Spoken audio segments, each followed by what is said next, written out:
Hello and welcome to the Backlot 605 podcast. I'm one of your hosts. I'm Casey Kelderman. Joined with me, as always, is my co-host, as he takes a drink of water, Brian Menson. How's it going? It's going great, Brian. I am stoked to talk about this movie. We're stoked to talk about murder. I'm always stoked to talk about murder, Brian. You know this. I love horror movies, and that's what most of them are about. So I love talking about murder. Today, we're going to get into the anatomy of murder, if you will. We're going to be talking about the 1959 film starring our main man of the month, Mr. James Stewart. This is our third film in his little series here. And to do so, Brian, this is our first time watching this movie. It is. It is. So why not have the host of the First Time podcast join us for this movie? Tad Good, also one of the co-hosts of Attack of the Killer podcast. Tad, how you doing? Doing great, because this is the first time watch for me too. Ooh, I like it. I like it. First time impressions all around. Mm-hmm. You know, for what almost 70-year-old movie. Yeah, we're just a little late to the game, but just a little bit. Yeah, this was one of those movies that I think I told Tad this before this, and I think I told you, Brian, that when we were trying to figure out what James Stewart movies we should do, this poster was always like in my mind for years of like, this is just an incredible poster. And I'm like, I have to see the movie that this is, promoting. So finally, Anatomy of a Murder. I'm glad all three of us could knock this off our list of the infinite list of movies that we've never seen and have always wanted to. So that's pretty cool. We can do this. But before we jump into our show, Tad, you want to give us a little rundown of what you do on the First Time podcast? Yeah, First Time podcast. We've been going for just about a year now. Started toward the beginning of quarantine, and it actually started because my co-host on Attack of the Killer podcast had never seen Twin Peaks, and I wanted them to. I kept sort of bugging them. I'm like, you guys got to check out Twin Peaks. Just watch the pilot. I think you guys will enjoy it. And it sort of became this running joke where they didn't want to do it. And I'm like, well, what if I created a podcast and had you guys on after, because we joke that as friends, we can't talk outside of a podcast. Like, we should be always recording our conversations. And another thing I've always loved doing is introducing people to movies. So I thought, hey, now's the time to do it, because I've got, spare time for the first time in a long time. And so basically the idea of the show is either the guest or me or both of us experience something. Most of the time it's a movie, but we've done some other things too. And we jump on and talk about it. So I try to find something that the guest, I think, will like, or vice versa. If they love a movie that I've never seen, they get to introduce it to me. And we've done food. We've done a few different things, but, then it's really pretty simple. And then we talk about it. So. Yeah, I love the concept of it because, like I said, all of us have this infinite list of movies we've never seen and we always need to see. And like last month, Coppola movies, that was a huge blind spot for both Brian and myself, especially the Godfather trilogy. So that was a first time watch for all three of those for us. And I'm like, that's kind of what I feel like our podcast is in a way. Like, what movie do I have to watch in order to do a podcast now that I have to just cross it off the list and I have no excuses about it? Do you feel like that's the same with you in some of your podcasts that you've done, at least the ones that you've chosen the topic of? Right. Yeah. I'm trying to get rid of that stigma. Like when you're talking to other film fans and people are almost afraid to admit what they haven't seen. Like if you tell people I've never seen The Godfather, everybody goes, "Oh my God, you're not a film fan?" Or they sort of make you feel bad about it. And to me, I celebrate when somebody tells me they haven't seen something, because I get to introduce them to it and I get to hear their experience. So, I made this huge Letterboxd list of movies I've never seen. People see it and they're like, "Oh my God, how have you never seen this or this or this?"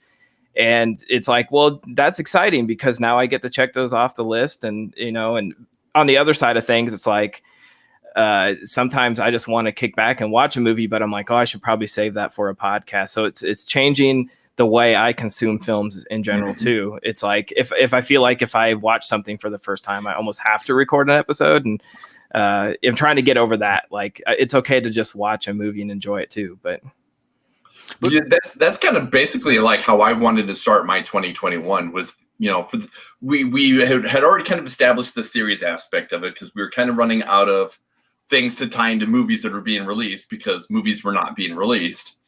And so, I mean, I look at like my Letterboxd, and for the sake of all my rewatches that I've done for the entire year so far have all been things that have been ones that, I happen to have already seen for a series that we're working on. Otherwise, yeah, like for instance, like The Godfather or, Apocalypse Now, like when we were doing Francis Ford Coppola, the only one that was on that list that I had seen numerous times because it's one of my favorites was The Outsiders. So, I'm kind of that same way. I'm like, yeah, I could go watch this movie. I've seen it 100 times, but now I almost feel like it has changed how I want to view movies now, because I'm like, well, I also have 100 some odd movies in my library I've never seen. Maybe I need to start looking at those first before I start going back to oh, well, I've already seen Back to the Future 19,000 times. Yeah, there's something to be said about comfort movies too, but even on Attack of the Killer podcast, every couple months we do an unwrapped episode, and everybody all four of us get to pick a movie from our collection that we've never seen, and we pull it out of the cellophane and actually sort of force ourselves to watch it. And that started, we did one of those a couple of years ago, and we all realized like this is our most fun episode, because there's not necessarily a unifying theme, but it's like it's a great feeling to get that movie, especially it's sitting on your shelf that you paid for years ago that you've never seen, to get that off. It's like a weight off your shoulder. So absolutely. Yeah, I think we all have a few of those. Mine was crossed off late last year. The one I probably had the longest, I had Fight Club for probably 6-7 years on Blu-ray, and just never popped it into the Blu-ray player until we did this. And I think a podcast is a great excuse to just be like, all right, well, I have to talk about this movie now because I popped it in. And I think when we were talking about Fincher and whatnot, you made mention about that. And granted, I did, for that sake of that stigma, I was like, what do you mean you've never seen Fight Club? That's one of the greatest things to come out of 1999. And he's like, well, I'm like, well, good. Perfect opportunity for us to, for him to finally get down and sit down and watch it. So get rid of the stigma out there, people listening. It's okay that you've never seen a certain movie before. We all have them. Admit it too. Don't be afraid to admit it, because I know there are plenty of people out there who have not seen some classics. It's like, well, then at least you get to watch it for the first time, at some point down the road. I mean, think of how many thousands and thousands of movies are out there. Nobody's going to be able to be like 100% like, oh, I've seen that movie. Like, there's just not enough hours in a lifetime to be able to consume everything. Yeah, and I feel like certain people, I mean, especially in a film circle like you guys are, it's like, not only are people afraid to admit it, but sometimes people straight up lie. They're like, oh, either, yeah, it's been a long time since I've seen it, so I don't remember much about it. Or, I've seen it. I haven't seen it like front to back, but I've seen parts of it, whatever. And it's like, I'm trying to get that, like you said, erase that stigma, like wear it on your sleeve. Be proud that you haven't seen something, you get to experience it for the first time. It's okay. Like, like you said, there's so many movies out there. There's no way, to see everything. So be excited to check it out. Right. Yeah, that's why I'm glad all three of us have an outlet to do so, and it's a safe place, everybody. It's a safe place to have certain movies you haven't watched and be able to watch them for the first time. And I'm going to use this as our transition into the box office, because I know there is one movie Brian saw for the first time just because it came out this weekend. It is our number one movie at the box office.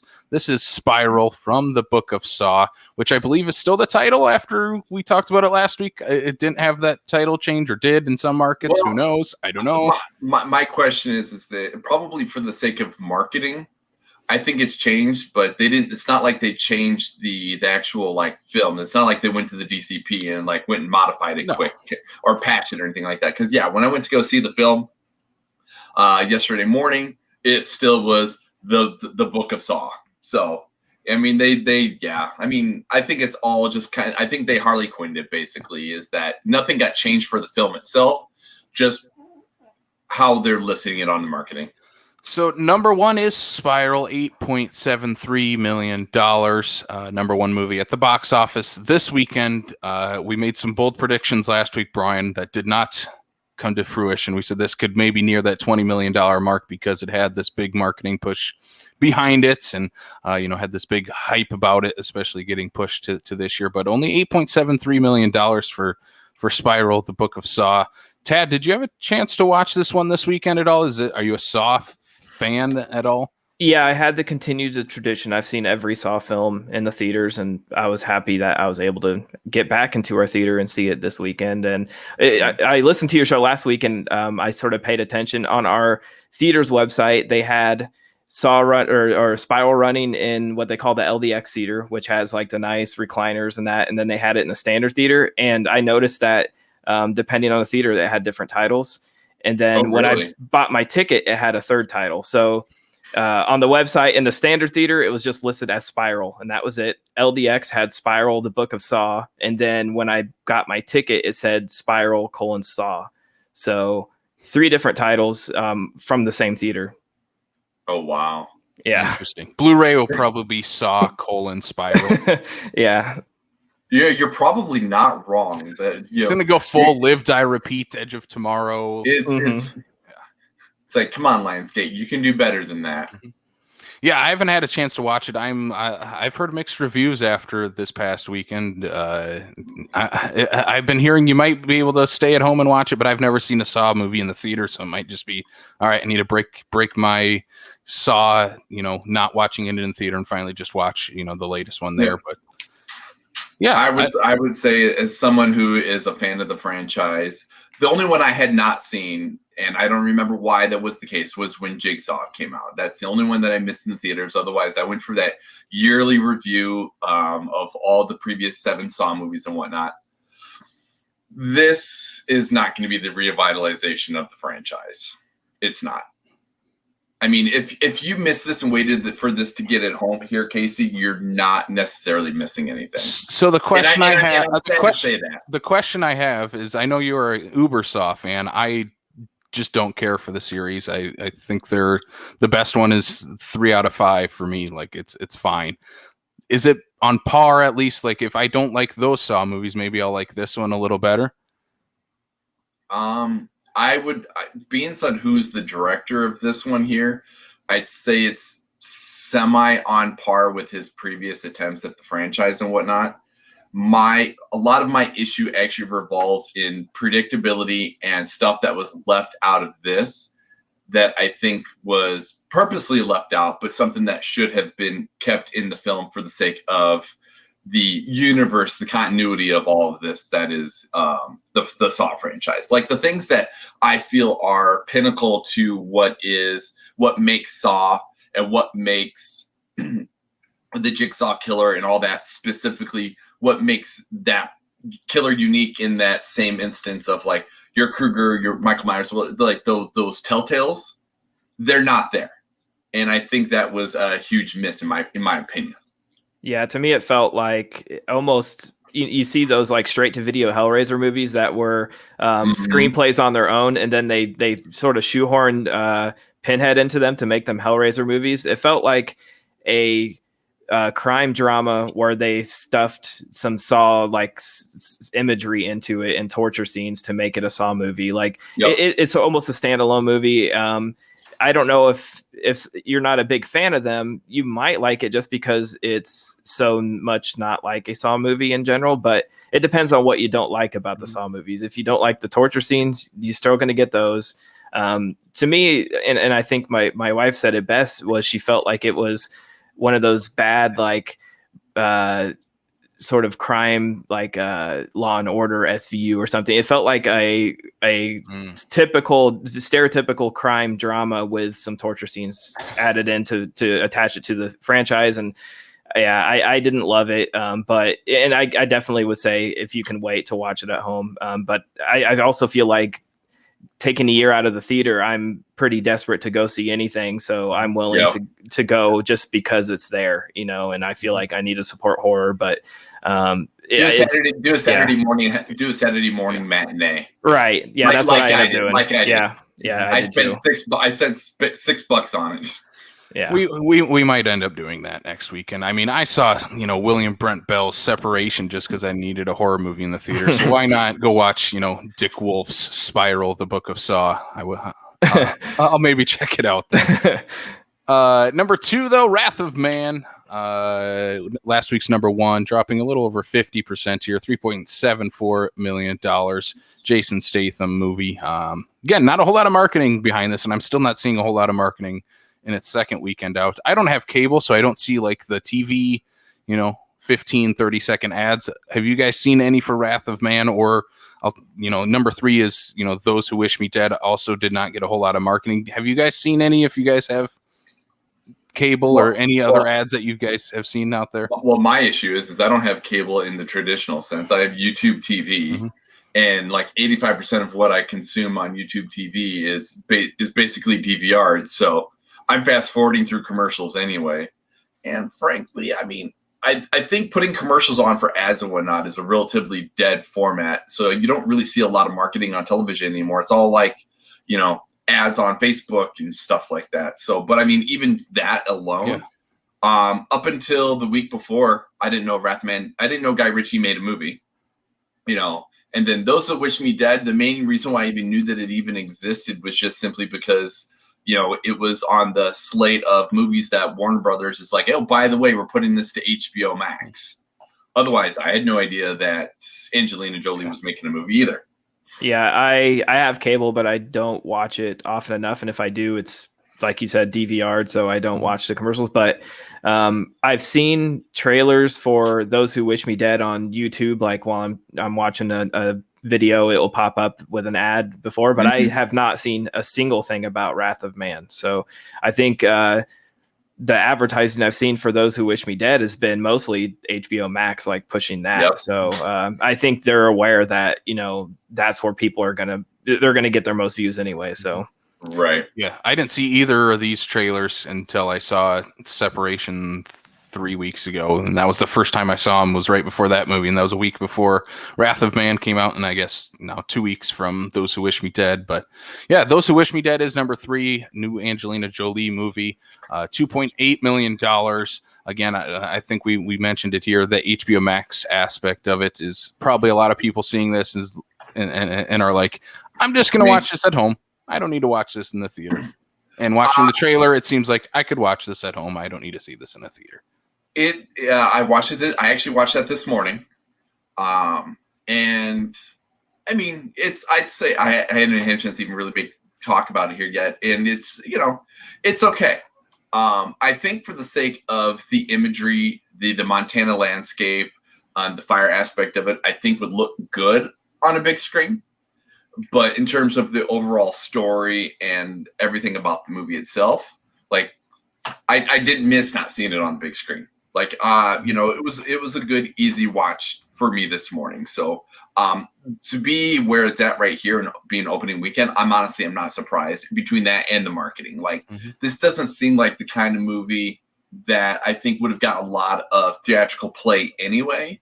This seems like a more movie of like the HBO high budget. We're going to bring in a big name to draw you into getting to HBO in the first place. Even if there was no COVID, I still think this would have been more of an HBO original kind of push you to go to the service kind of movie than it was to get you to go to the theater kind of movie. Right. I mean, this whole HBO Max deal, it's like something like this, I would pre-COVID, whenever I would probably just never go see it in the theater. And unless I had, like, back when I had Movie Pass, I'd basically see everything. But this is not something I'd pay full price and go out of my way to see. But seeing it's on HBO Max, I have a few hours in the afternoon, I might check out. So I don't think necessarily, like you said, I don't think it's necessarily pulling people out of the theaters with the HBO Max deal. It might just be getting more eyes on something that people were just going to ignore in the first place. So, yeah. And I do think that's one of the reasons why I think HBO might have kind of played this card a little bit, is to kind of get an idea of what kind of movies are going to be those tent poles that they can still substantiate to go put onto theater runs versus those maybe smaller, less likely to get the big numbers at the box office that they will want to be able to push to get subscriptions. Yeah, it seems like that. Godzilla and Kong fell out of the top 5 this week, and I think it's those movies like Godzilla and Kong and Mortal Kombat that are getting people to subscribe, and then movies like Those Who Wish Me Dead and some of the other smaller movies they'll release on HBO Max are the ones that are keeping those subscriptions. Like, well, I paid for Godzilla vs. Kong, and I kind of have some interest in this Angelina Jolie movie, I'll stick around for another month, and then another movie release, and so on and so forth. But like I said, the real shock this week: Godzilla Kong falling out of the box office, with number 4 being Demon Slayer the movie, 1.85 million at number 4, and Raya and the Last Dragon, $1.72 million. Raya and the Last Dragon still sticking around really good numbers here the last couple weeks, staying right around that 1.5 to 2 million, not really dropping at all, and kicking Godzilla and Kong out of the top 5, with this movie still hanging around in theaters and waiting on that Disney Plus release here in the next 2-3 weeks coming up here. Yeah, and the fact that that you can buy it digitally, it's out on Blu-ray now. The fact that we're still getting traction for this here, I'm semi kind of surprised, just because Godzilla Kong, you don't have that option here just as of yet, but this is the only real big kids movie or whatever. You can take your kids to go to the theater or whatever. And I think that's just exactly what's making that be able to stick in that top 5. Mm-hmm. Yeah, I think parents are looking for ways to get their kids out of their house after a year of sitting inside. It's like, let's get to the theater, and it's different. I mean, yeah, it's more expensive, but there's no substitute to getting out of the house. So yeah, right.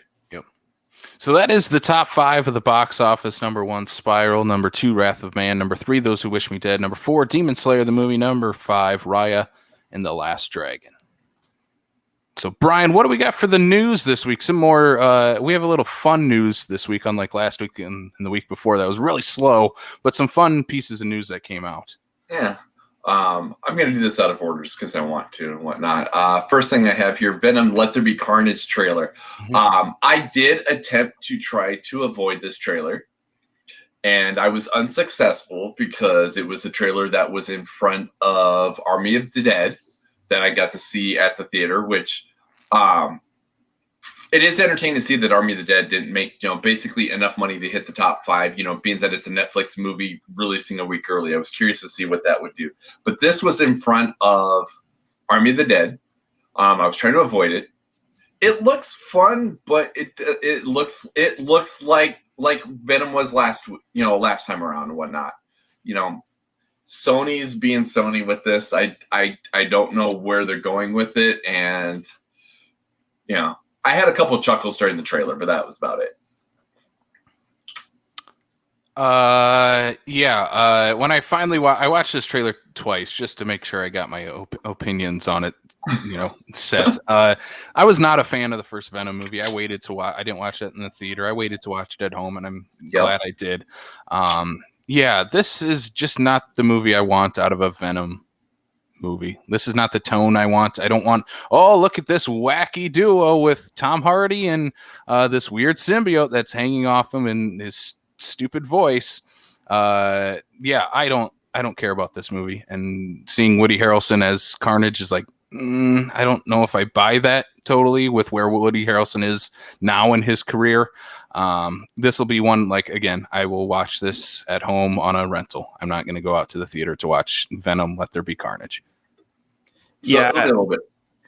Yeah, I guess I would say intentionally avoided it just because I haven't seen the first one. I don't have a whole lot of interest in it, but it's one of those that will eventually, I don't know, it feels like something I'll see late night on cable and watch it, or something that rainy afternoon and it's on, one of the streamers. I'll play the original one, but I'm not. And I love love Tom Hardy, love Woody Harrelson, and love those characters. I don't know why I haven't connected, but I think the lackluster response to the first movie just sort of has kept me away. And maybe going into it with such low expectations, I'll enjoy it. But it's not something I'm anticipating a whole lot. Yeah, I hope this one has a shitty Eminem song with it too. It is definitely one of those ones where it's like, you're probably going to come out okay after seeing this movie because you're going to go in with such a low bar.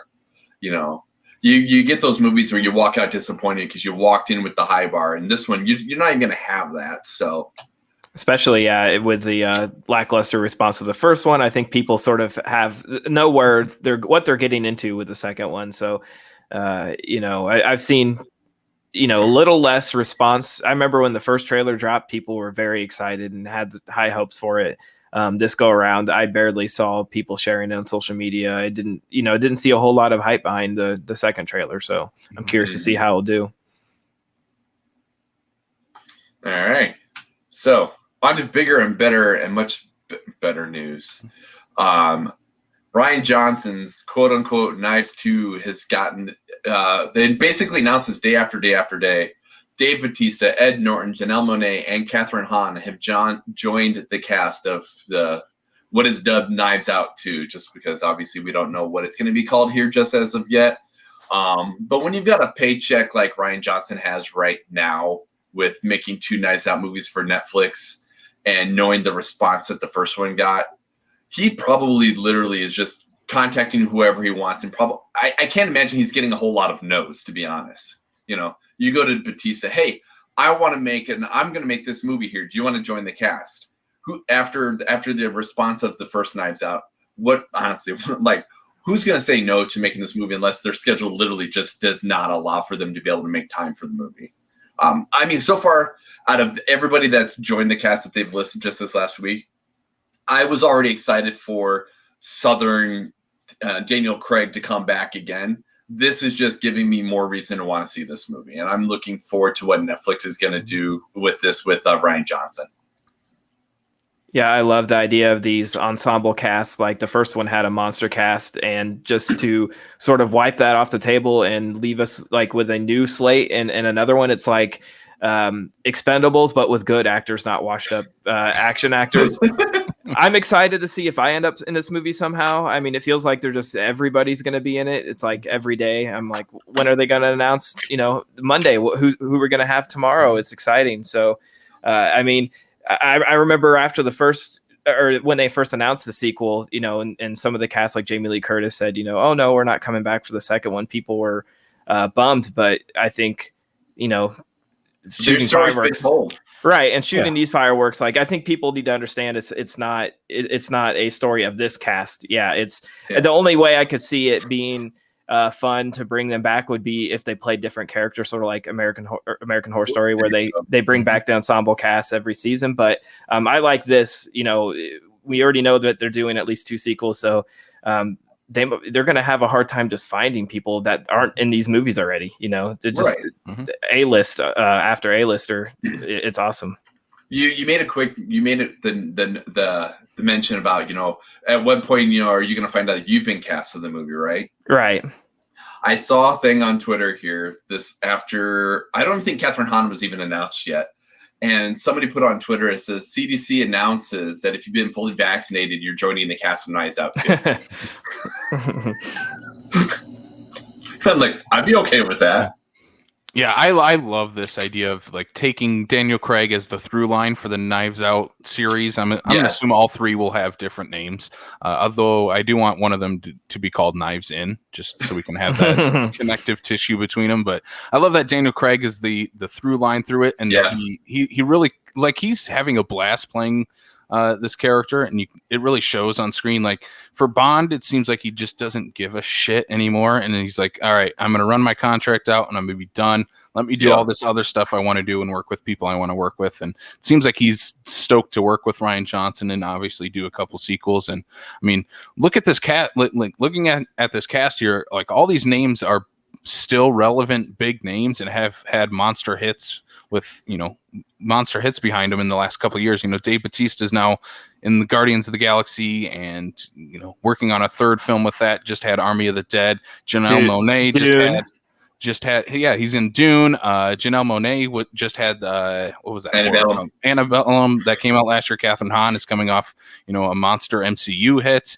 Ed Norton is just Ed Norton. Ed Norton is just one of the great actors we have right now, and he's always welcome to be in any movie he wants to be in. And the best part, I don't think this is it for the cast either. I fully expect we're going to get at least 4 or 5 more people in this movie too.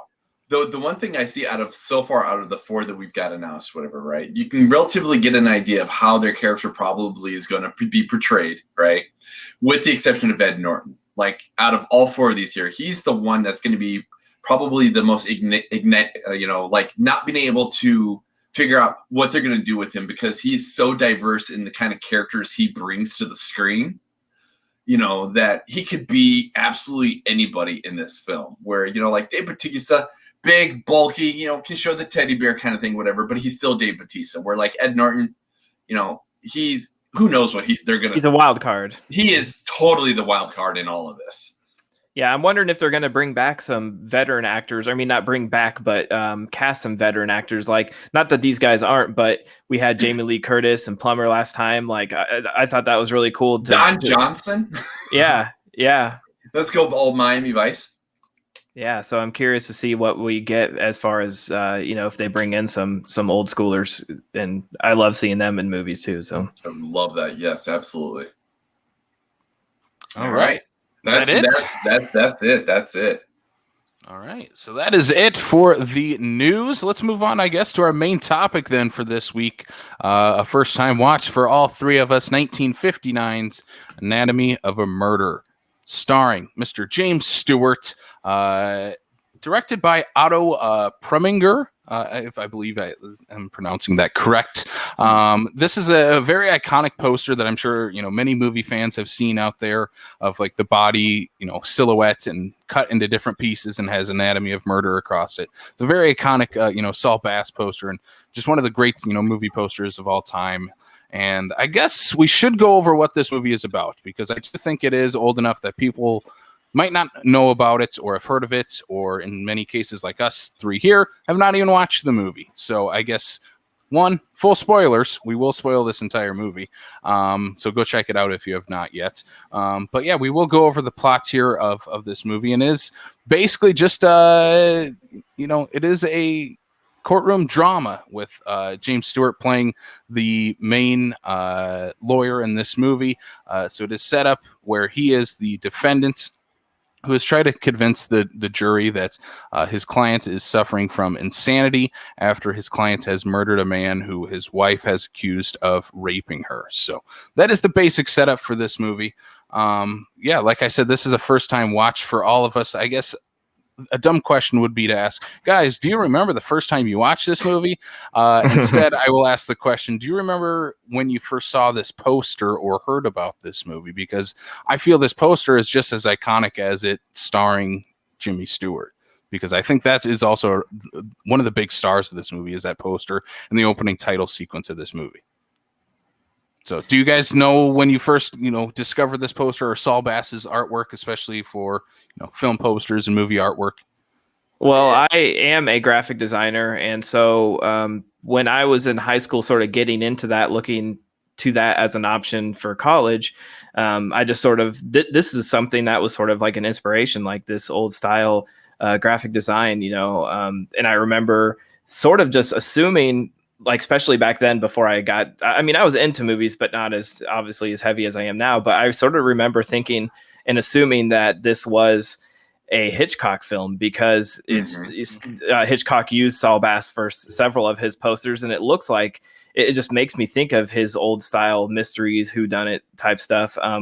But like you said, I remember seeing this probably in high school and, you know, thinking it was really cool. And it's been parodied and copied and, you know, homaged several times over the years in different films. And so, yeah, it's just iconic. And I can't believe it took this long for me to finally see the movie. Right.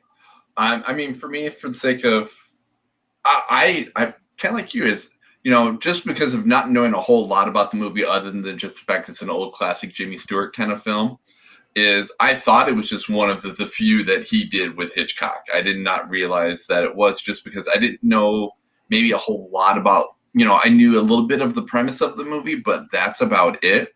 And I mean, for the most part, that poster art kind of leans into that same kind of visual aspect of what I would expect to see out of something out of Hitchcock. So no, when watching it, I was like, oh, hey, this is not a Hitchcock movie, which, and after watching it, it feels very much it's not a Hitchcock movie, but right.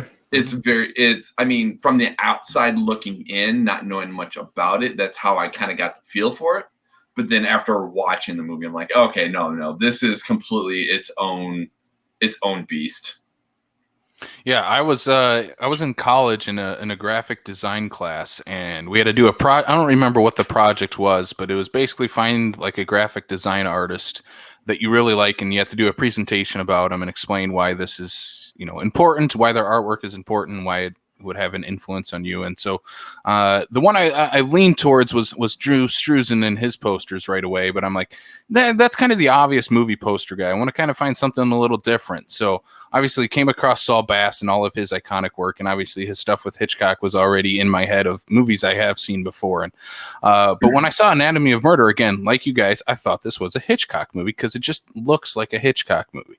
It has the same style, the visual flair to it, as far as just the poster goes, starring Jimmy Stewart, who's obviously a big Hitchcock collaborator. And doing research for this and finding, oh no, this isn't a Hitchcock movie. I'm like, well, that's good because we already have a Hitchcock movie. Let's not do another one.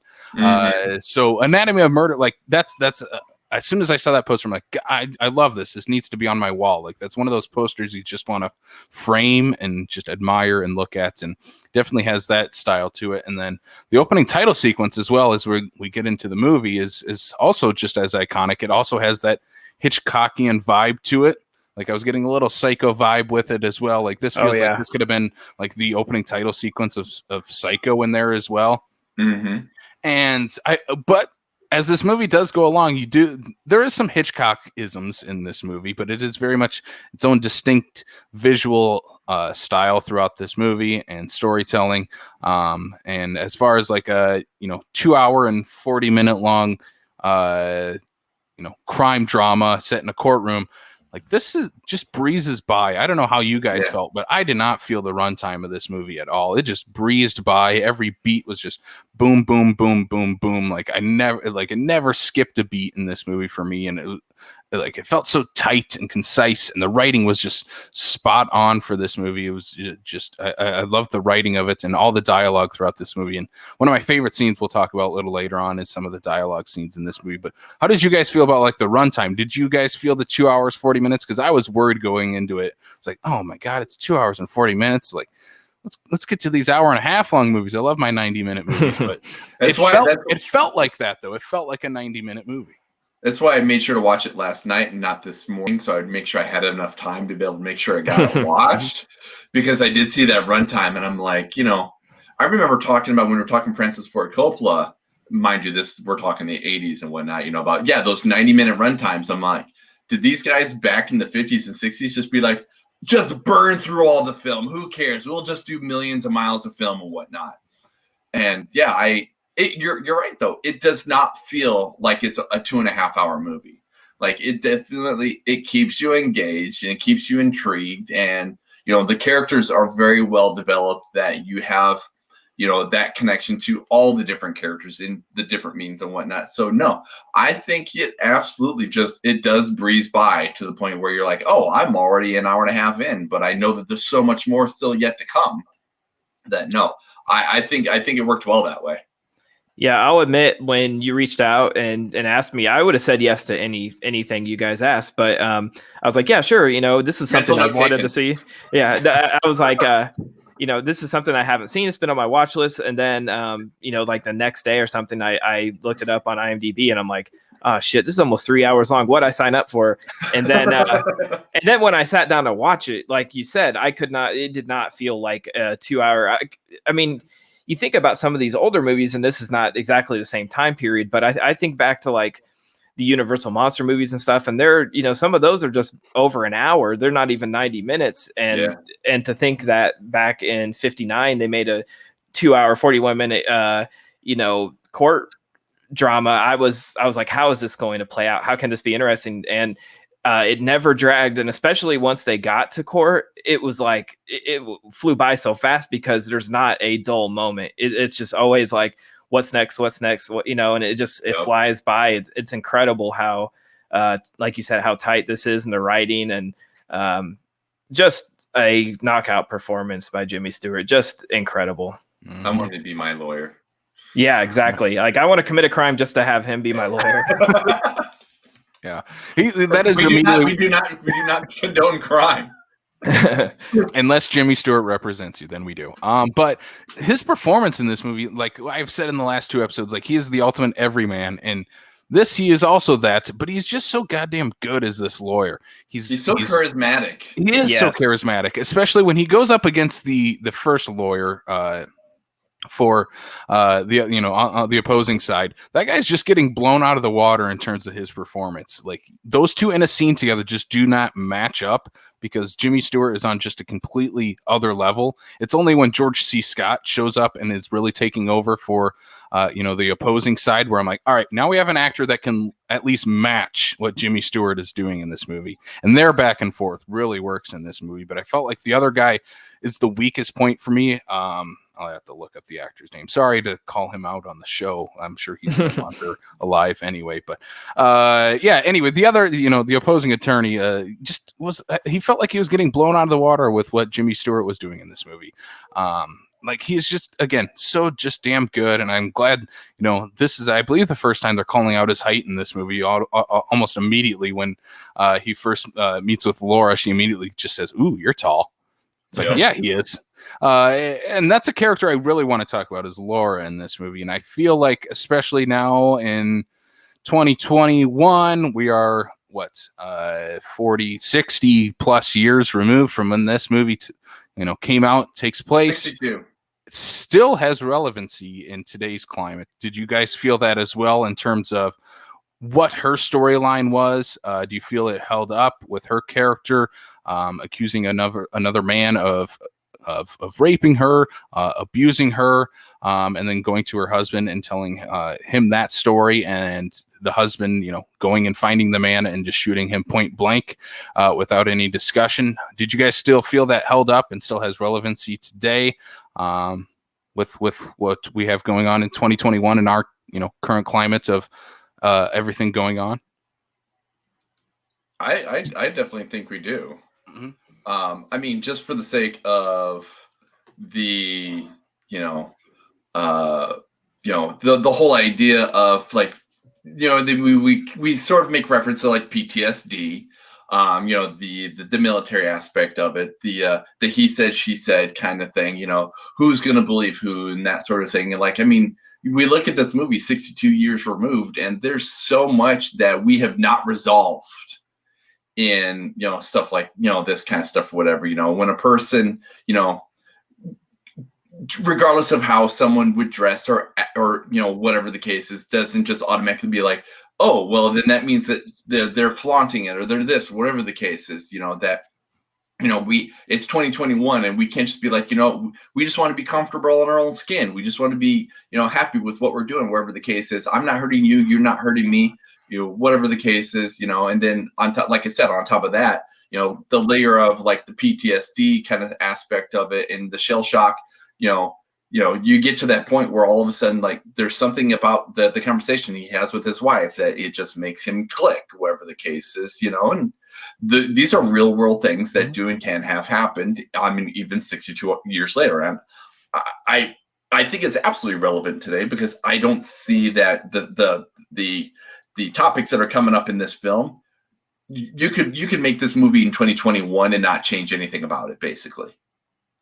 Yeah, I thought, obviously very relevant today, maybe more relevant, because looking back at the time period, this was, super racy, like super controversial for the time. And some of it, obviously is outdated, like the judge saying, like, can we find a different word for panties? Because we don't want to say panties in the court. And, I was reading that it was a huge deal. It was banned in some, and even like Chicago, different places, because of, the word panties, rape, sperm, just things that we hear all the time in films now. But, we're seeing a change in things. It's sad that it's taken this long, but you see guys like, and I hate to bring up sad stories, but like Weinstein, you see he's finally paying for all the horrible things he's done, and you think about that justice is finally happening, where things are changing again. And again, like Jimmy Stewart Paul in this movie feels like he would fit in right now in a court system because he's defending her. He's saying,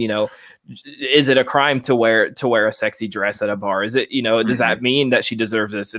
And the way the bartender, the owner of the bar, he insinuates things, the way the way guys think in this movie, male characters think and insinuate things that she almost deserved it, or it's, and him defending that is like incredibly progressive at the time, but now is very relevant.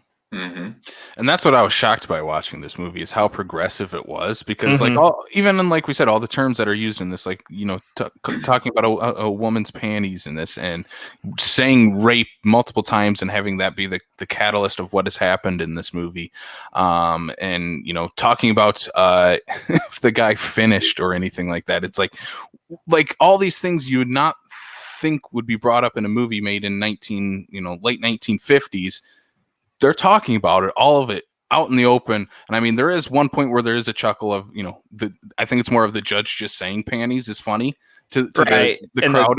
And they all laugh, and he tells them to chill out, like, don't do that again. It's crazy. And again, like Brian said, this movie, you could probably take the exact same script and it would probably work with minor tweaks for updating it, and it would still be the exact same movie and still work into today's world. And I just really applaud this movie for being that progressive, especially in 1959 when this came out. It's like like a year later, Hitchcock would flush a toilet and people would freak the F out about it. It's like this movie a year earlier was doing all this progressive stuff, and maybe that's one of the reasons no one really talks about it, is that maybe wasn't talked about a lot about back then. I'm not sure. Yeah, like couples on TV shows couldn't sleep in the same bed. They had separate beds in their bedrooms, even though in real life people, shared a bed. It was just like that was considered too racy. But this movie, it's awesome. And especially when they talk about, divorce, really in this movie is kind of modernized in a lot of ways. How we look at it now is like, because back then, again, George C. Scott's character does point out, like, you would have been excommunicated from the Catholic Church since you got divorced. And she's like, well, yes, but that doesn't change my faith at all. And that seems like a very also progressive thing to think about of her character saying that. I don't know. I think there's just a ton of elements in this movie that totally hold up and are totally relevant in today's climate. And totally just applaud everybody in this movie for taking those risks and having them all pay off still 60 plus years later, that this movie still holds up this incredibly well. Yeah. I mean, I watched a Happy Days episode of like a few weeks back, and not to completely go off the rails, but it made me think of this because the episode was like a divorcee moved into the neighborhood, and Richie and his friends were all trying to basically hook up with her. And the whole like message of the thing was almost like, at the time, especially, was like, if a woman's divorced, she's damaged and wants to, she's an adulterer, and men need to stay away from her, and she's not welcome in the town. And there was no, like, almost every Happy Days episode had like a sort of lesson that you're supposed to learn at the end. And this one was just like really harsh. It was the opposite of progressive. It was like, Richie ended up going on a date with her. She forcibly kissed him, and then it was awkward. And it was like, the message was basically like, stay away from divorcees. And I couldn't believe, like, that's totally awful. It's like, it's portraying in the worst way possible, the opposite of this movie, and in this movie, it was just sort of taken back by how, like you said, I mean, we've said it a million times, but it's like how progressive it is, because they, especially, Jimmy Stewart's character, defending Laura in court, and it's like, man, this is still relevant. This is, if not more relevant today. I can't believe what they sort of got away with back then. And for being, I'm going to use a terrible pun here, and I've excused myself for doing so. I apologize for using this terrible pun, but for being a black and white movie, this movie is not totally black and white with what it's trying to say in it, because there are very gray. It is a very gray movie, both in terms of color palettes and what is going on in the movie. But this movie leaves cliffhangers still by the end of this. You still don't fully know what actually happened in terms of the story that is being told in the courtroom and what actually happened between, the military husband, his wife, and the bar owner who brought her home. You still don't know that entire story of what has happened, because for me, it still feels like the military guy still has, husband still has very much has anger issues. Yes. And has probably beat his wife multiple times, and is probably his ex-wife and many other women in between. So again, our defendants, the one we sort of should be rooting for in a way, is not a totally black and white, good guy, bad guy type of thing. And I think that's where someone like Jimmy Stewart needs to be in this movie, whereas like Tom Hanks has that quality to him. Like, you always like Tom Hanks, no matter what. You like Tom Hanks, and Jimmy Stewart has that quality to him too. You always like Jimmy Stewart, and that's what this movie needs, especially when he's defending a guy who very explicitly just beats his wife, and that is probably a catalyst for what has happened in this movie. Yeah, it feels like we're a member of the jury almost, because we don't know 100% the truth. We haven't seen it, so we're coming along and we're seeing the evidence and the arguments too. But having Jimmy Stewart as the lawyer, obviously super charming, smart, and we've seen some of the stuff that the jurors don't see, so we're a little biased on that side. But I love the idea that we're along for the ride, and we're discovering things as we go too. You said that, and also we mentioned about the fact that if this movie was made today, I want Tom Hanks to play the Jimmy Stewart role now. Tom Hanks could take any Jimmy Stewart role and knock it out of the park. Those two I feel are just tit for tat, those defining actors of their generation playing those type of characters. But in terms of like this, like Tad said, being part of the jury, like that's what it really does feel when we're in the courtroom. But we also get like a peek behind the curtain a few times in this, especially when we learn of Mary being what's the gentleman's name? That's Bailey. Yeah, the guy that got shot. I'm sorry. Yeah, Bailey. Is that Bailey? Yeah, being his daughter. Yeah, we know that going in when they don't know it in the court. Yeah, and the final scene there, and I feel that's kind of just like a great audience moment, because that moment is coming of what she's gonna say, and that's gonna totally turn the tide on this and get us like, yay, Jimmy Stewart wins in the end. It's all good, and I'm like, I'm okay with that, because that still feels like a 50s, 60s type of thing of good guys have to win in the end. We have to have a happy ending type of thing. I don't know if we have a totally happy ending by this. We'll talk about that too. But And I will say, for the sake of that specific scene, even though we kind of see it coming because of just the way he's berating her on the stand and whatnot, but the absolutely authentic look of shock that he is able to portray when she responds that she's not the mistress, she's the daughter. You just get this happy glow on your inside. Just the look on his face, like, I know I'm screwed. I know that I just put the own nail in my own coffin kind of thing, because you're trying to go this way and just realize exactly what just happened. I love just the look on his face for that. Well, it's like everybody sort of, I mean, I know I do. I love like the feeling of when you either catch somebody or somebody's in the wrong and you have the proof on them, like, or even it comes down to little things like when someone's wrong and you can prove them wrong, like on just a fact or something. It's like, but it's coming. The buildup is what's great there, because it's like he's just about to drop the anvil. Like this is gonna crush right here in the courtroom, and we know it ahead of time, which it helps us like along the way a little bit, because they give us little tidbits like that, like the little peek behind the curtain, so that we can root for that moment when it's finally revealed, when she gets called up and sort of pulled in and called up as a witness. It's like, okay, we know where this is going, and it's going to be a bombshell. This is going to change it. Mm-hmm. Yeah, and I think that moment doesn't work if you don't have an actor like George C. Scott playing the opposing side there, of giving that great reaction to the reveal of her being, his daughter. It's like just George C. Scott, like I said earlier, matches the level of like energy and on-screen charisma, while being kind of dastardly in this movie. Kind of what we have is a a villain in a way for this movie, at least an antagonist to Jimmy Stewart in this movie, and he totally holds his own against James Stewart in this movie, and I think that's absolutely needed in this. You need to have this tit for tat balance between the two, and I think George C. Scott is just stellar in this. And again, like the build up to that reveal is like the audience on the edge of their seat of like waiting for, like Tad said, the anvil to drop, and that's the big moment, and the crowd can kind of explode with it.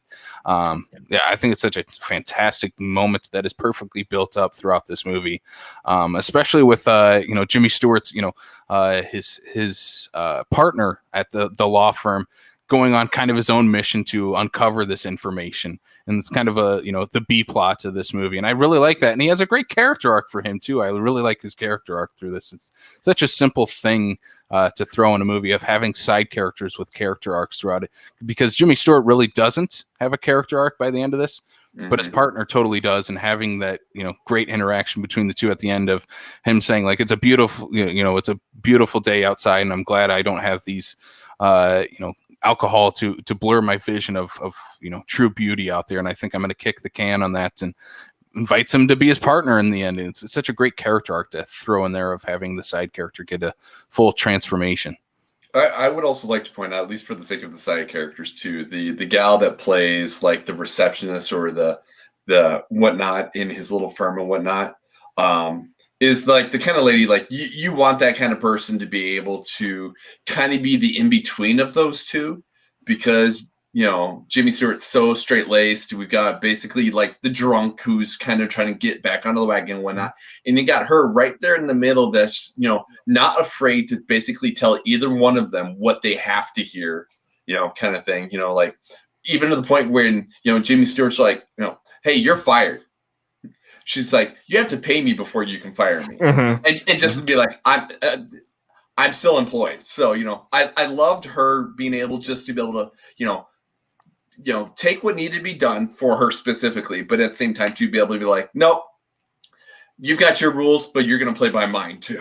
Right. Her sarcastic and dry humor really sort of adds to the story quite a bit, and gives a little bit of a comic relief. And, I really liked her character too. Just it's sort of, when you saw her, she was going to say something that would make you laugh, and she's very independent in that way. She just sort of stands up for herself. She's not just she's just not a normal receptionist. Yep. Mm-hmm. Yeah. I immediately when I saw her, I'm like, oh my God, it's the principal from Grease and Grease 2. Yeah. Yeah, that's who that is. Yeah. I was like, yes, that's awesome. She is great in this. And in that interaction where he fires her and she's like, well, you can't fire me till you pay me. They both have this just like immediate understanding of their chemistry and their partnership. Like, they both have this little smirk on their face, and it's such a great little character moment. They're both like, yeah, you're not firing me. I'm not going anywhere. One thing I do want to talk about in this movie is the incredible music in this. Duke Ellington does the score for this, also makes a cameo appearance in this movie too. And I love the like underlying thing of, Jimmy Stewart's character loves playing on the piano, playing like jazz on the piano, and playing on the records and stuff too. And the score in this movie is just incredible. And it's very different than what you would expect for a courtroom drama type of movie, and like a suspense thriller movie. Like, I wouldn't like if this was a Hitchcock movie, there's no way this would have a Duke Ellington score underneath it. Right. Which I would find fascinating if it did, but it just would not have that same vibe to it. But this movie totally works for it, especially with how Jimmy Stewart's character is also in the world of like jazz piano. Yeah, there's that scene where Laura comes to his place and she's playing that record really loud. And music plays a role in this, but I also think the score is important in this because it's not. This movie is so heavily dialogue driven. The writing is so strong that you need something that's great, but doesn't pull you out of the movie. Right? Exactly. It sort of it helps shift your mood. When something's coming up, or a serious moment's coming, but it's used sparingly. It's not over the top, and it's like a really good like background character almost. Mm-hmm. Yeah. And then the other thing I did want to talk about, since we're touch on some like technical stuff, the camera work in this movie is incredible. Like I noticed that immediately in this movie, the way the camera flows and moves throughout this movie doesn't really feel like something of this time in a way, and it feels like almost a lost art in some movies, especially like for courtroom dramas. The way the camera moves in and out of scenes and moves in and out of rooms following characters, it's just incredible camera work in this movie. That was just, I don't know, I wasn't expecting a whole lot, I guess, going into this movie, not expecting certain things that really stood out to me, but that is really one thing that really stood out is the camera work in this movie, because it is kind of stagnant in terms of like it is a courtroom drama and you're just talking, with a lawyer and his clients and their interaction. It's a lot of dialogue heavy scenes, but it's the camera movements and the blocking throughout this that really makes it shine and stand out. And I think that is one of the reasons that the movie doesn't feel 2 hours and 40 minutes long. It feels like everything is flowing and moving and progressing forward because of camera movements like that. Totally.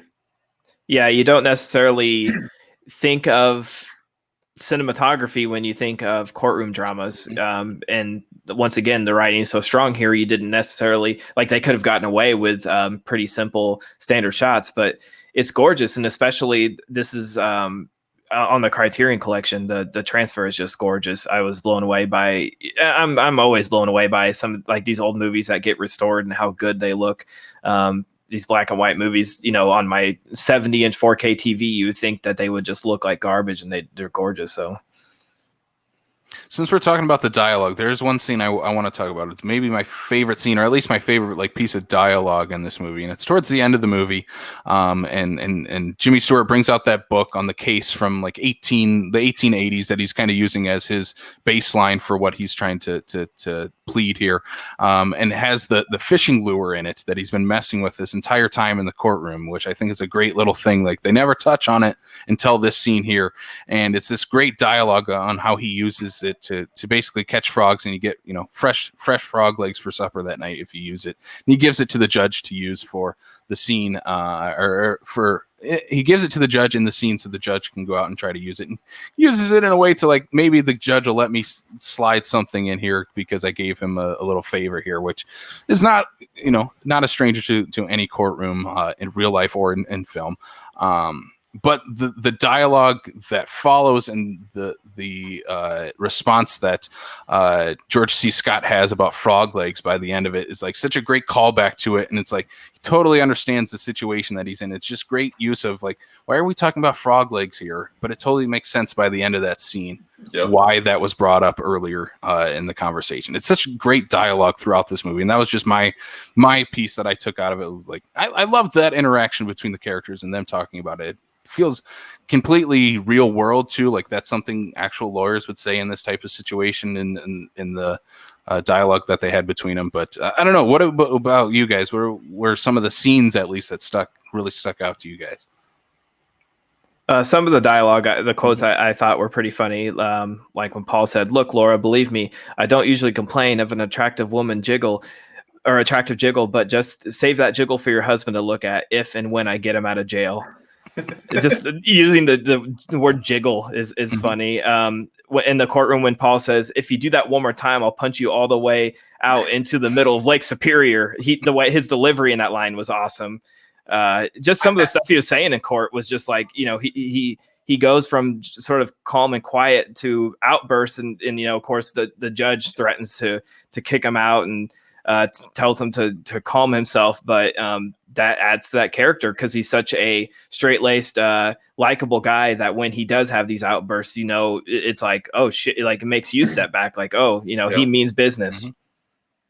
I also did get a kick out of when him and the wife were in the car outside the jail and whatnot. She's getting a little handsy, and all of a sudden he's like, "You do realize your husband can see from here?" And she's like, "Oh shit." Yeah. Yeah, he says something like, would that I don't remember the exact line, but yeah, he says something like, would it change if you knew your husband was watching from his jail cell? And she sort of like looks over her shoulder like, oh shit. Like she instantly changes her demeanor. Yep. That's such an interesting relationship to look at in this, and her character. Maybe we can talk about her a little bit more here. Because she does have this very flirtatious vibe to her, and she does dress like she wants to look and how she feels, and very much her personality comes out in that. And I think that's just really, again, progressive for this movie to explain, like, this is just her personality. And it's not.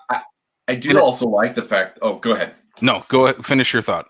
No, I was going to say is the fact that they bring that up in kind of a few different ways. In the fact that, number one, the way that she acts and whatnot, but then Jimmy Stewart's like, hey, you know what? We need to change how you look in the courtroom, so then that way you're not giving off this persona to the jury. So then that's when they change her look. She's wearing the hat, everything like that. But then, not only do we understand what's going on or whatever, but it's something that is noticed by the prosecution to the point where they bring it up and be like, hey, why are you hiding that hair of yours, kind of thing. And then so she kind of has that, that third transition of a kind of an in-between, if you will. She's not afraid to show that she's good looking, whatever it is, but she's not going back to that whole, like, I'm going to flaunt it kind of stuff. Yeah, they have that moment where she takes off her sunglasses and hat and like shakes out her hair. And it's just funny to think like that was, the court, the jury was like, you hear that like audible, like, oh, like it's a reveal that she's gorgeous, Mm-hmm. Mm-hmm. Yeah, and I think that's something that's, again, really progressive, is her character, and I love her interaction by the end of it, because she is kind of playing a character in the courtroom and trying to really just get her husband out of jail and play to the audience of that. But by the end of it, when she shows back up before they're going to give the final verdict, she is not in the courtroom, and she is very flirtatious and very happy and spunky and with Jimmy Stewart, and basically gives the line back to Jimmy Stewart, and basically it was like her getting kicked out of her husband's kingdom, and throws it right back at Jimmy Stewart. And she says, to her that he can tell her husband that he can find her and kick her out of her kingdom by the end of it if he gets out. And it's like such a great dialogue in this, and great character stuff in this too. And I really want to ask, you guys, your thoughts on the ending of this movie. Because we get to the final verdict of he is basically not guilty by way of pleading insanity. And so by the end of this movie, Jimmy Stewart's about to go visit Laura at the park she's living at, and they are no longer there, and they've taken off. How do you feel like that relationship's going to maybe not continue, but how has it progressed from this point for those two characters, the husband and wife here, the military wife and the military husband and the flirtatious wife? It's sort of like a strange ending, just because it's like happy that he's not convicted of murder. It's like, it won. Jimmy Stewart won. Like, that's the celebration. But like you mentioned earlier, he's still beats his wife. He's still not a great dude. And she's getting back into an abusive relationship with a jealous husband, and she's sort of flirty herself, and clearly not 100% faithful at times. So it's a bittersweet ending in that way, because you wonder, and maybe not wonder, but you sort of know that, when they bail, they're not going off to ride into the sunset necessarily. They still have their issues. He's still, like I said, not a great guy, and she's not the greatest wife either. So I don't know. I think if you look at it from Jimmy Stewart's perspective, it's a happier ending, because if we focus more on his character as a lawyer and his partner who's overcome his alcoholism, and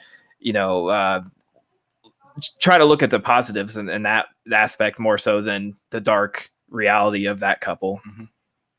I look at, I completely agree. I mean, I also look at in the things that you kind of hope for in that ending is obviously, it looks like everything's going to be fine with Jimmy Stewart. The partner is sobering up. You question whether or not they're going to get paid, to be honest. Yeah. By the end, he's not going to get paid by the end of it. They take off, right. They bail, right. They leave. They're not going to pay him. So it is a total bittersweet ending for Jimmy Stewart. He wins, but he's not going to get paid for winning.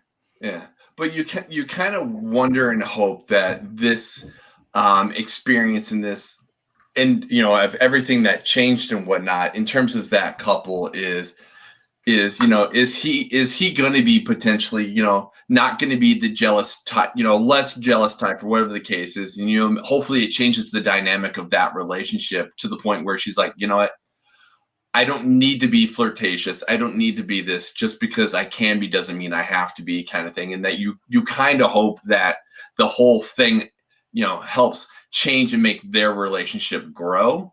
But you don't obviously know what that's going to be, because, obviously they could fall back into their old habits, whatever the case is. You've seen what they're capable of. But you hope that maybe Jimmy is able to kind of give them that push forward into a better direction. So, like, they got a second lease on life. Maybe they'll take advantage of that and Exactly. realize how lucky they are to be together. Exactly.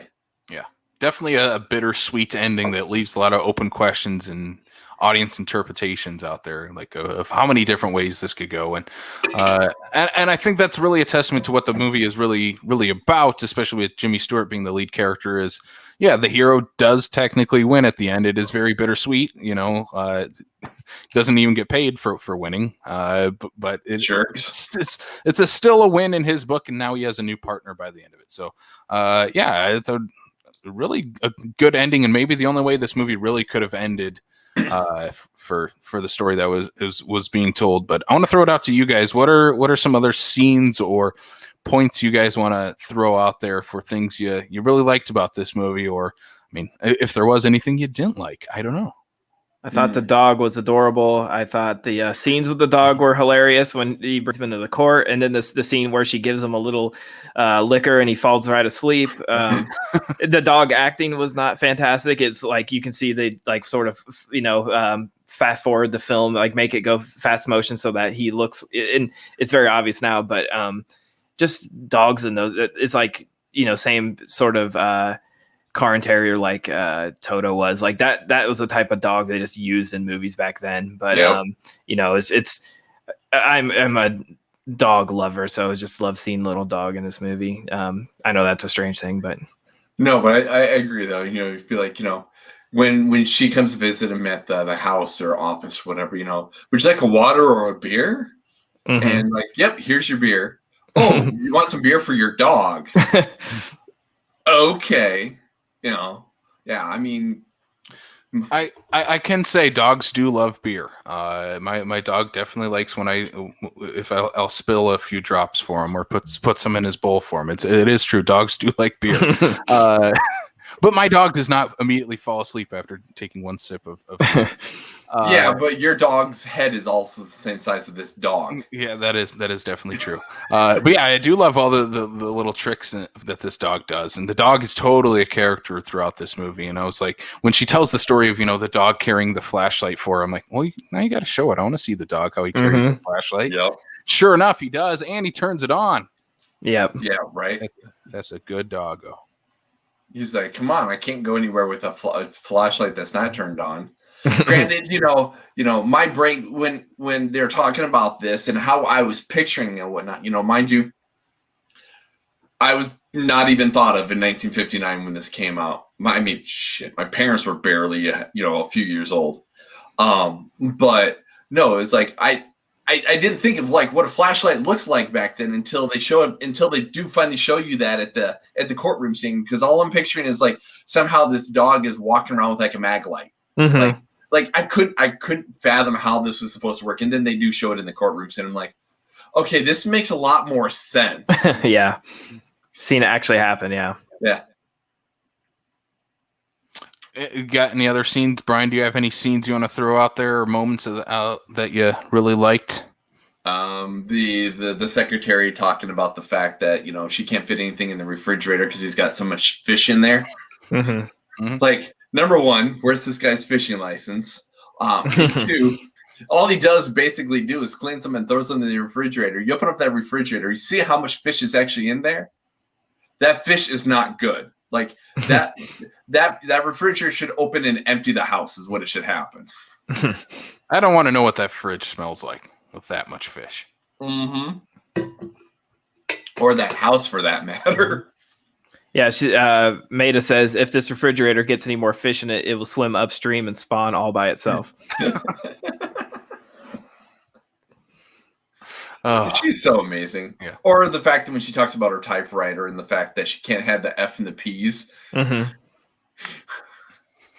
And again, Jimmy Stewart's reaction to that of the line she says that won't make any sense, and he reads it back to her. He's like, "Huh, that's actually kind of funny, though."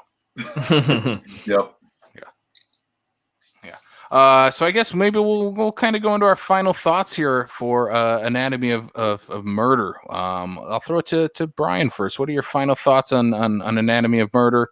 And would you recommend the movie to people listening? I would recommend the movie, especially for different aspects of it. If one is a fan of Jimmy Stewart, I figure a lot of people who are not like huge movie people and whatnot, they know Jimmy Stewart from,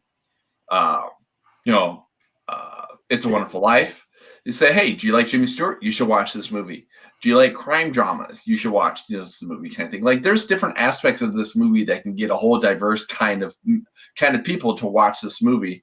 Like we've said, it's very well written. It's very well put together, very well structured for the characters and whatnot. Some characters get, more character arc and more development than others do.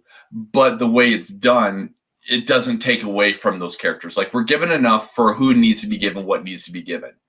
And just overall, I sat there for a little while because I picked it up digitally, and I'm looking at the price of what would I pay for it versus what would I do if I just rented it. And I'm like, and I sat there for a while. I'm like, yeah, I'm just going to buy it. Worth every penny. Probably a movie that I would easily go back to without a problem and whatnot, especially if I want to get some like those old school things and maybe pick up on things I didn't see the first time. So absolutely would recommend somebody picking up this movie. Yeah, I'll echo that the same sentiments you had, because I really didn't know what to expect going into this movie, and I was really just blown out of the water by it because I obviously knew of the poster, and that was kind of it for this movie, but watching it was just, again, for a movie made in 1959, it's just totally a progressive movie, and one that totally still holds up 60 years later, and the performances are really great in this movie. Jimmy Stewart is just stellar. George C. Scott, in an early role for him, is just knockout dynamite in this movie too. And I think there's just so many side characters that have great arcs and great characters, and so many great moments out of this movie. And again, if you're like us and you saw that 2 hours and 40-minute runtime, and you're like, I don't know if I should push play on this. Is it going to drag? Is it going to be a little slow? Like we've all said, no, it's not. It feels like a breezy movie and flies by. And it's a great time. And it's just a fantastic movie. And I'm glad we had the chance to watch it for this. Mm-hmm. Yeah, I agree. I highly recommend anybody who's had this on your watch list. Don't go in thinking it's a Hitchcock movie like we all did. But every time I watch a new Jimmy Stewart movie, I'm blown away again. It's hard to go wrong with something he's in, but this isn't really my forte. Like, it's a classic black and white movie it has a longer runtime, courtroom drama. Like, none of those things are really at the top of my list of what I watch, but this is something I'll for sure revisit. And, I can't recommend it more for people who want to check those classic films off the list. This is a must see for people who are fans of film and great performances. If you want to, dive into screenwriting, if you're a fan of good scripts, if you're a fan of cinematography, scores, any of the stuff, it checks off a lot of those things. It has, it really doesn't have a weak spot in it. So, last question I'm going to throw out there, one I ask every week: if you were to pair Anatomy of Murder with another movie for a dream double feature of this movie with another, what is the movie you would go with? And Brian, you cannot pick To Kill a Mockingbird. Damn it! Why not? That's the obvious choice. No obvious choices when we do these. Got to go with the not obvious ones, the real wild card picks out of these. Come back to me. I don't know. You took my pick. Yeah, I know you too well, Brian. I knew To Kill a Mockingbird was coming. Well, I mean, it makes sense. It really does make sense. At least I'm not going, hey, pair it up with Ant-Man and the Wasp. You know, at least To Kill a Mockingbird makes sense. Mine, I don't know. Mine will make sense if I explain it. I'll throw mine out there. So I'm gonna go with Anatomy of a Murder first, and then I'm gonna follow it up with the 1997 Nicolas Cage classic Con Air, because it has a very similar setup of a military man who murders another man and ends up in prison.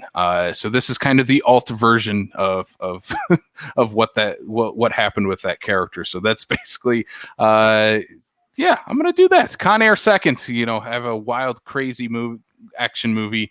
You followed it up after Anatomy of Murder for 2 hours and 40 minutes. You need to have a big, fun popcorn movie after that. I don't even know how your brain even. Wow. It's the same setup. It is a very similar setup for Con Air in this movie, except that the Anatomy of Murder is a complete straight drama, and Con Air is one of the most balls to the wall, crazy action movies. With a great score, by the way. I'll go with a Lee Remick double feature, and I'll say The Omen and Anatomy of a Murder. Not really any similar themes. I just love The Omen, and she delivers in both movies. Great in both. Otherwise, I was thinking My Cousin Vinny, just because it's another great court film. But I think The Omen would go good with it. So, well, since you make me throw me on the spot here, my brain is like trying to pick out things here and whatnot. Because, when we were talking about if you made this nowadays, kind of who would play the Jimmy Stewart role. And one of the ones that went to my head only because of previous things that I've seen and whatnot is I was thinking Matthew McConaughey. Actually would probably be, I think of The Lincoln Lawyer. With Matthew McConaughey, just because of trying to be the lawyer who's trying to get the defendant off, but he's even getting to the point where he's not sure, did he really do it or didn't he do it, kind of stuff and whatnot. So I think for the sake of crime courtroom drama and whatnot, I think that would be a good pairing as well. I just thought of another one, A Night of the Hunter. The Night of the Hunter would be great. Mm-hmm. Yeah, I think I would watch all these. That would be a great one. Yeah, so if you are listening out there, throw it out there. If you have seen Anatomy of Murder, what's the movie you guys would pair with this one? I think that's a really interesting one that doesn't have a clear, definitive answer besides, the Gregory Peck classic To Kill a Mockingbird. Mm-hmm. So we're going to kind of wrap this thing up. We'll throw out what we have coming up next week. We're going to wrap up Jimmy Stewart month, again, going into a completely different genre than we've covered so far.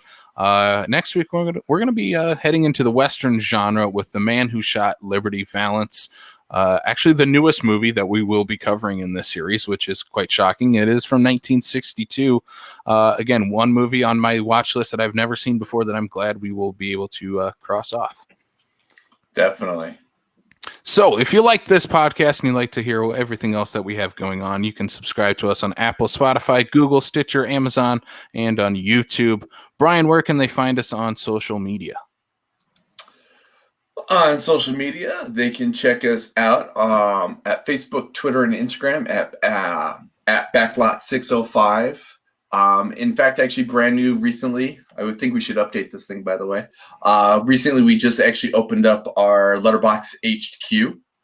So they can check us out on Letterboxd as well. So we can share what we got going on and some lists and all sorts of fun stuff we got going there. On Facebook, we have the South Dakota Film Community Group. Join the conversation and what we got going on, talking films and just enjoying everybody talking about what they like about movies. Mm-hmm. And if you'd like a little extra bonus Backlot 605 content, you can check us out on Patreon, patreon.com/Backlot605. Also, next week we will be covering, The Man Who Shot Liberty Valance. We're also going to be covering another Hitchcock Jimmy Stewart classic, Vertigo, on that for our bonus episode. So if you want to hear our thoughts on that, go check us out on Patreon. And special thanks to our patrons, Logan, Blake, Andy, Derek, Lou, Corey, and Darren. Thank you guys so much for helping us out, supporting the show. And one more thing I do want to throw out here that we have coming up later this week, actually this Friday, 9 p.m., we will be doing another movie night watch along, myself and my Slashlat co-host Sam Lenz. We're going to be watching the Bela Lugosi classic White Zombie. So come join us for that. Are you going to get Rob on there? I'll give him a holler. I'll shoot him a text, see if he wants to join us. But yeah, that'll be coming up 9 p.m. This Friday night, Facebook Live and on YouTube. So come join us, hang out, watch a movie. Sort of watch a movie. We really just talk a lot over it, and I'm sure we will talk a lot about Rob Zombie during that show. Yes. Tad, where can they find you and everything that you do online? Oh, you can find Attack of the Killer podcast at AOTKP on Twitter, Instagram, Facebook. We have a Facebook group called Attack the Killer Podcast Group Edition. We're also on Patreon. You can check it out at jointheattackers.com. You can also find First Time Podcast wherever you listen to podcasts. Also on social medias as First Time Pod on Twitter and Instagram. And you can find both shows at thepfpn.com, the Prescribed Film Podcast Network. And also coming up in August, Snake Alley Festival Film is returning. So check out Snake Alley Festival Film on all social media and snakealleyfestivalfilm.com. Awesome. Yes, go check all those out. I love my podcast feed is filled with Tad Good some weeks. It's just First Time in Attack of the Killer podcast, and it's awesome. I love both shows, so definitely go check them out if you like just great movie podcasts. So go definitely check those out. And Tad, thank you again for joining us. I'm glad we were able to cross a movie off your first time list with Anatomy of Murder. Yeah, I loved it. Thanks so much for having me on. I'm glad to get this one off my list. Like I said, it's one that's been on there for quite a while after seeing that poster. So thanks for getting me to finally watch it. Absolutely. So again, for Tad Good, for Brian Mensing, I'm Casey Calderon. We will check you all out on the next time on the backlot of I guess South Dakota. That's where we're from, right? That's where we're at. Yeah, that's where we'll check you out next time. So have a good one. We will see you later.